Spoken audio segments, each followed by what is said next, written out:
Good afternoon. I'm Brian Reagan. This is Tyler Kelly. And welcome to our midday meditation in the books of the Kings.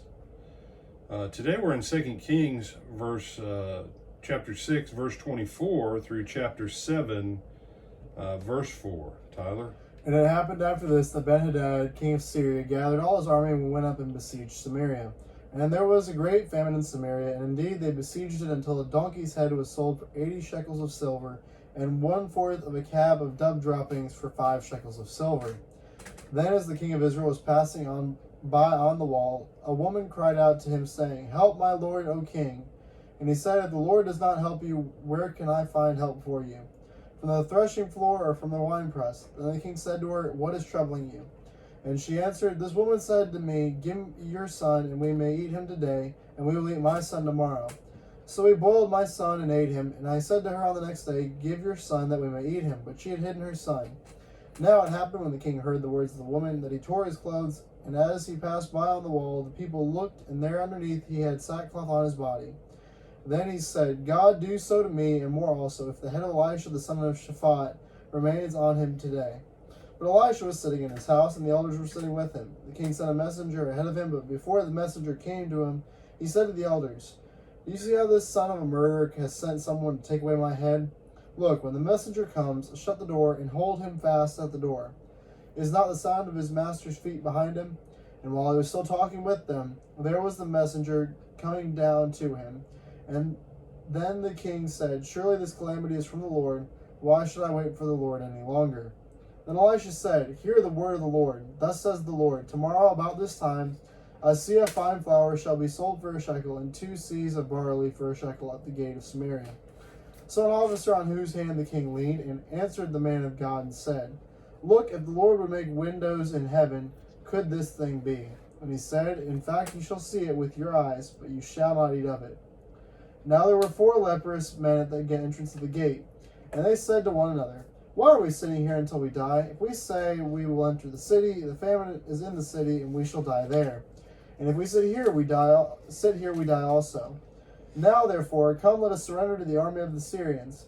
If they keep us alive, we shall live, and if they kill us, we shall only die.'" All right, so some of you are going, man, why would you read that? Well, there's really not a lot of happy, joy in these chapters. Because Israel has gone so far wicked. And you need to go back and read Deuteronomy 28. They have forsaken the Lord in pretty much everything.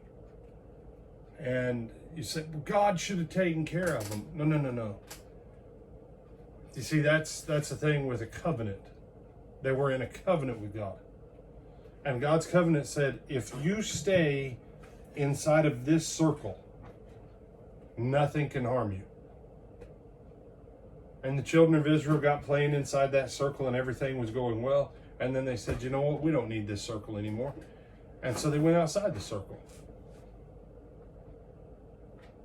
And outside the circle was everything of a world in rebellion to God.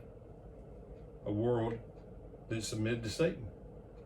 And they said, you know what, we'll adopt the ways of the children of the devil. We'll adopt the ways of the children of the world. And then all that chaos comes on, and then they go, how come God did this to us? And how bad did it get? Well, that's how bad it got. There are times throughout history where it gets so bad that people engage in cannibalism. You know, a donkey's head. Seriously? There's hardly any meat on a donkey's head. 80 shekels of silver? Bird poop. So yeah, I know. There's one that's like, it might be a wild plant. They had so little because of this war and this siege. And the king comes to Elisha, and the New King James says, "Why should I wait on the Lord any longer?" The New Revised says, "Why should I hope in the Lord any longer?" See, there's no faith. They've abandoned God, and in abandoning God, they're like, how come God doesn't help us? Well, we're not going to wait on God. We'll just kill the man of God, And if we kill the messenger of God, that'll make things better. And Elisha speaks a word of hope. He says, come this time tomorrow, everything is going to reverse, and there's going to be an abundance of wheat, and there's going to be an abundance of food, and the inflation and all these things that are part of this catastrophe, it's all going to flip literally by this time tomorrow. And nobody believes him. And so there's 4 lepers who are outside the city that are like, man, let's go on ahead, go and see if we can get anything in the city, because we're going to die if we stay out here. You say, well, look, sounds like they would have died. Yeah, they probably would have died inside the city. Is that bad? And they come on the what's left of the Arameans, and the Lord has caused them to flee, and they leave all of their food, all of their gold, all of their silver, all of their clothing, all of their beverages. They leave it all. And so what's enough for a huge army, they abandon everything, which is more than what the town could ever use. And the lepers say, you know what? Us keeping all this good news to ourselves is the wrong thing. Let's go. Let's tell about this goodness that has come, and let everybody be blessed.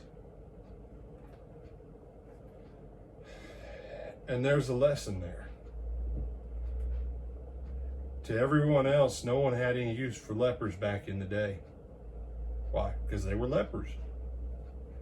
But the lepers, instead of being bitter, where people had been nasty to them because of their leprosy, they said, you know what? Let's go share the good news with everybody. Everybody needs to be in on this. We're not the only people suffering. And the day you and I get it through our hearts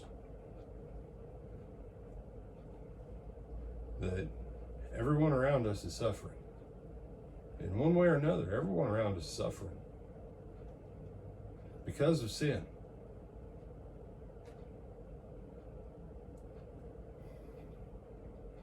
But we have access to the kind of abundance and blessing that these lepers did.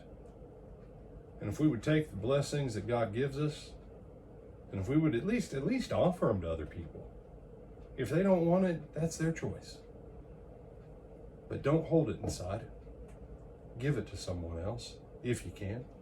And if they say, no, I don't want it, then go to the next person. You know, don't waste your time trying to beg someone to take a blessing when they refuse it. Just go to the next person. Tyler, would you like a blessing? And this Tyler says, this is Tyler 0.0.0.2467. And Tyler 0.0.0.2467 says, no, I don't want the blessing. Say that. I don't want the blessing. All right then, sir. I'll see you later. So I go to Tyler 5.729. Tyler 5.729, how are you today? Good. Good. Would you like a blessing? I've got blessings today. Do I want blessing this time? That's your choice. I would like blessing. Well, here, man, have the blessing. And then Tyler 0.0.0.2467, he gets mad because this Tyler got a blessing. Well, I tried to give it to him. He wouldn't take it. You say, well, I should go back to him. No. No. Keep going to the people who haven't said no already. If they really want it, they'll catch up to you. But never ever look backwards. Keep pressing forward. You got a blessing. You got good news. Jesus came to release us from being held in siege by the devil. And the whole world is laid spoil by Jesus. And there's good news everywhere if we'll just pick it up and share it with others. Anything you want to add? No, sir. All right, with that, I'm Brian Reagan. This is Tyler Kelly. I'll bid you good afternoon.